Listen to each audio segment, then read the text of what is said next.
distinguished co-chairs, foreign ministers of Heart of Asia participating countries, distinguished delegates, ladies and gentlemen. It gives me immense pleasure to be part of this Heart of Asia Istanbul Process Ministerial Conference. At the outset, let me thank the government and people of Tajikistan for their gracious hospitality and excellent arrangements in organizing this conference, despite serious health and logistical challenges posed by the COVID-19 pandemic. The pandemic has disrupted social and economic order on a scale not seen in living memory. Our prayers are with those who have lost loved ones and those who are struggling with this deadly virus. Excellencies, Heart of Asia Istanbul Process is an important platform bringing, participating and supporting countries together to advance shared goals of peace, stability and prosperity in Afghanistan. We value the CBM's latest process and are committed to its steady progress. For us, Afghanistan is an important neighbor and a brotherly country with strong historical links. No other nation could claim to have such immutable bonds with Afghanistan and thus more desirous of peace and progress in Afghanistan than Pakistan. Excellencies, as we gather here today, the Afghan peace process stands at a defining juncture. Having faced conflict and instability for over 40 years, Afghanistan has never been so close to turning the tide. In September 2020, we witnessed a gathering of Afghan parties in Doha, which was unthinkable before.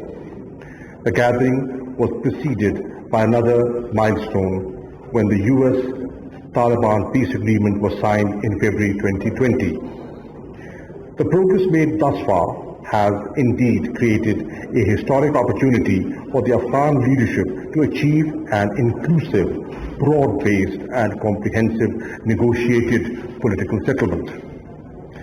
We have arrived at this stage guided by the conviction that there is no military solution to the conflict in Afghanistan. It is imperative that this belief continues to guide the Afghan parties and the international community supporting the aspirations of the Afghan people.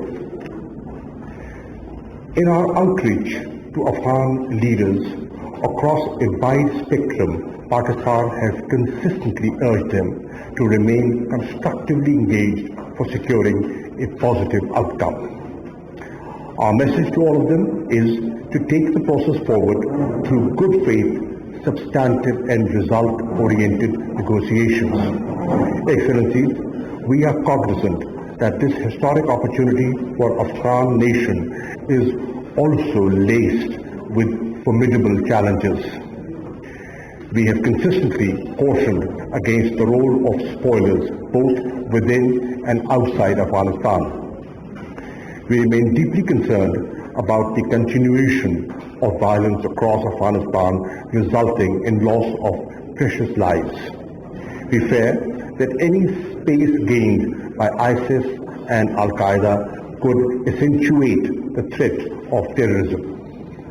We are concerned that the risks posed by damaged infrastructure and lack of economic opportunities may undermine the gains made in the peace process. Excellencies, when the Doha Peace Agreement was signed last year, we called it a moment of hope and optimism. It must be our collective endeavor to ensure that this hope is not dissipated, that this rare opportunity is not lost. For this, everyone will have to summon every ounce of patience, commitment and perseverance. Constructive engagement and consultations on all key aspects of the peace process are imperative. Going forward, flexibility and spirit of compromise would be indispensable. Going forward, I suggest we focus on consolidating and building upon the progress made through the Doha process, preserving the international community's investment and the consequent development gains made over the years, ensuring orderly and responsible withdrawal, making sure reduction in violence and ceasefire are achieved at the earliest, culminating the Afghan-led, Afghan-owned process into a sustainable political solution, securing the international community's financial engagement to support Afghanistan in its post-conflict path to progress, planning long-term reconstruction and economic development for Afghanistan, creating pull factors for the Afghan refugees to return to their homeland with dignity and honor through a time-bound and well-resourced plan. Distinguished participants, let me just briefly underline that besides facilitating the peace process, Pakistan is extending all possible support to Afghanistan. We have committed $1 billion for Afghanistan's development and reconstruction. Nearly $500 million have already been spent on infrastructure and capacity building projects. A new visa regime has been instituted to facilitate travel. Despite COVID-19, we opened 5 border crossing points to facilitate bilateral and transit trade. We are engaged with Afghanistan on revision of the transit trade agreement. Pakistan has also operationalized Gwadar Seaport for Afghan transit trade. Pakistan is keen to move forward on regional connectivity and energy projects such as Kasa 1000 and TAPI. The Trans-Afghan Railway project connecting Uzbekistan, Afghanistan, Pakistan is being pursued to promote trade, tourism and people-to-people exchanges.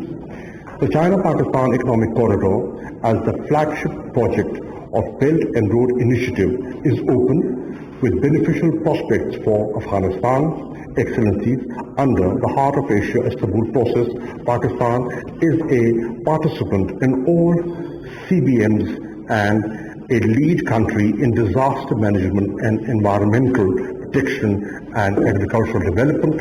Pakistan hosted first virtual meeting of Regional Technical Group of Agriculture Development CBM on 5th March 2021. The areas of cooperation agreed in the meeting include plant quarantine system, advancement of seed industry and value crop production. We believe our cooperation in developing agriculture in the Heart of Asia region will contribute in enhancing prosperity and improving livelihood in the region.